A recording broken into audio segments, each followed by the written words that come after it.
పరిశుద్ధుడైన యేసుక్రీస్తు నామమున మీ అందరికీ శుభోదయం.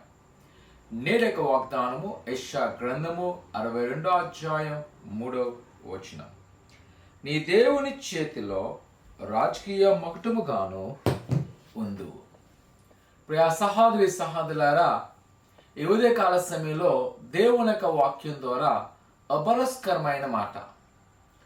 మనం అనుకుంటా, నా జీవితంలో ఎప్పుడు నేను సాధించగలను, నేను అభివృద్ధి బాటను చూడగలనా, లేదా కొన్నిసార్లు మంచి పరిస్థితులు కనబడుతున్నాయి కానీ అవి చేరుకోలేకపోతున్నాం.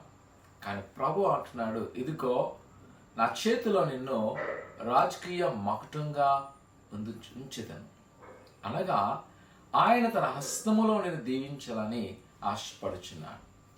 దేవుని యొక్క కృప మన మీద ఉన్నది.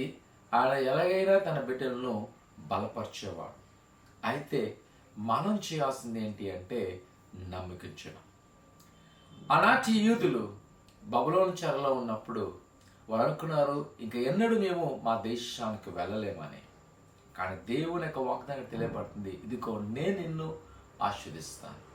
ఉదయకాల సమయంలో భయపడద్దు, ప్రభుని దేవుడిని దీవిస్తున్నాడు. ప్రార్థన చేసుకుందాం. పరిశుద్ధుడా, కర్మ దేవానికి కొందాలు. నీ బిడ్డలైన ప్రతి వారిని మీరు జ్ఞాపకం చేసుకోండి, దీవించండి, ఆశీర్వదించండి.